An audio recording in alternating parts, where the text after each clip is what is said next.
It's RC. I'm back. Don't ever get it twisted. I love Boomerang. Like, it's just been a crazy couple weeks, been busy.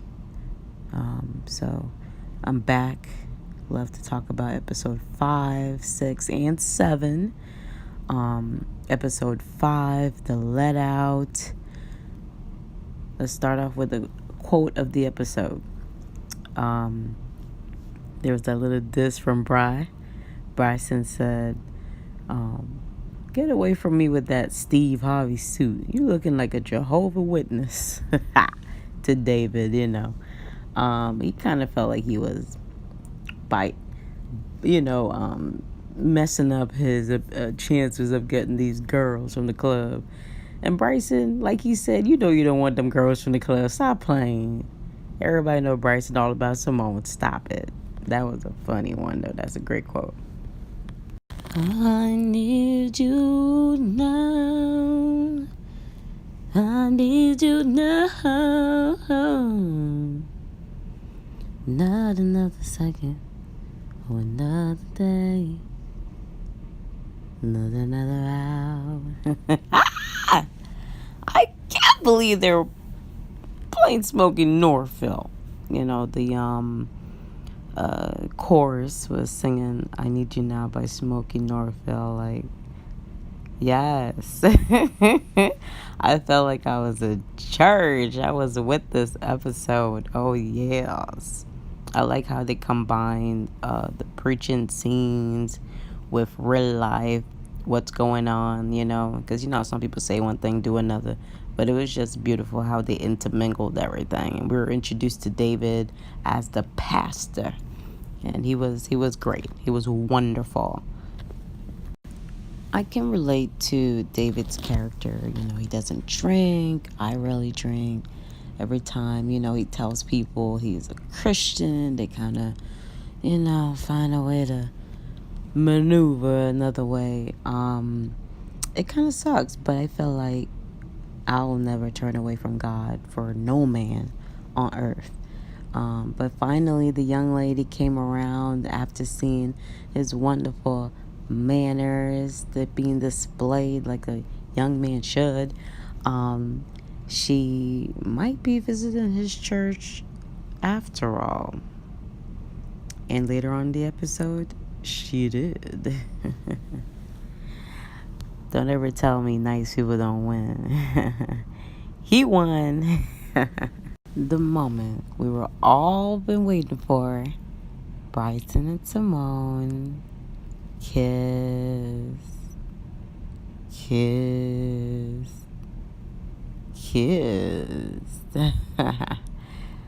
It was a pleasure because I felt like they were just teasing us. And I just felt like I can't be teased no more. Like, I've been waiting. Felt like a freaking soap opera watching this. I've been waiting, and shout out to Bryson and Simone. Characters, y'all do an amazing job since episode 1, since scene 1. I love y'all. And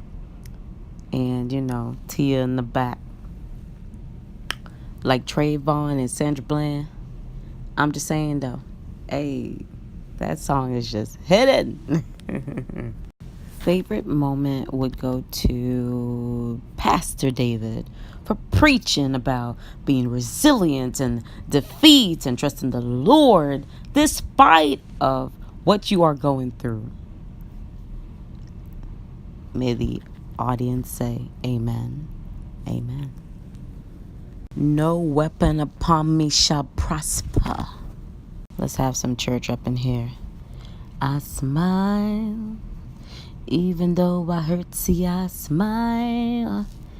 I know God is working, so I smile.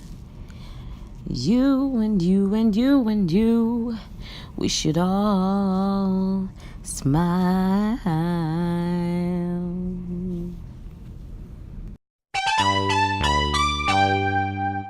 Episode 6, Homecoming. Quote of the episode is Tia saying, "You look like an anorexic mutant ninja turtle," to David. That's what he gets. Don't come after Tia. Okay, she ain't sent for you. Let's take it back, all the way back. Homecoming, college days, freshman year, sophomore year, junior year, senior year. Okay. It was just cool to see how everyone, got to know each other. Like Tia got with the group because she picked up Simone at the airport, and she got to know her that way. And then she became like friends with everybody else. Like, that was more the abstract. Everybody else kind of knew each other through different things, or grew up together, like Simone and Bryson. So that's just cool. That's just cool. I'm feeling it. And it was weird to see them as their younger selves, but it was kind of cool, kind of corny, kind of welcome to Atlanta where we don't play. Welcome to Atlanta, okay? I definitely toast to not loving a man more than myself, to Simone. Shout out to her for that, I feel like sex is not the most important thing in a relationship. I think respect is, and the way that guy yelled at her outside the club was not okay. Bye-bye. The different world comparisons were perfection. I see you, writers. Good job. Simone is definitely taking Bryson for granted. She seems like she can't seem to value him like a woman should. Get it together, Simone. Stop dating these unworthy men. Favorite moment would be Bryson saying I love you while Simone was sleeping. But unfortunately, in the morning, she friend-zoned him. Sorry, Bri. Episode 7, Pride. Quote of the episode: Simone and Bryson, can't nobody sweet talk me. I sweet talk you all the time. Stop staring. Ain't nobody staring at you. Crystal and David, it's just great to see them as a divorced couple that's getting along. But we have to go back to what it was, what it is. It seems like they rushed into a marriage without fully knowing each other. And now she's like, are you acting this way? And he's like, this is me. This is who I am. And it's like, how can you not know the man you're laid up with, the man you went before God to say you're going to be with him for the rest of your life? Like, yes, I'm well aware as a human being, like, you can't know everything about someone. There are things you're going to have to learn as you go. And you guys, as a married couple, as a serious couple, you grow together.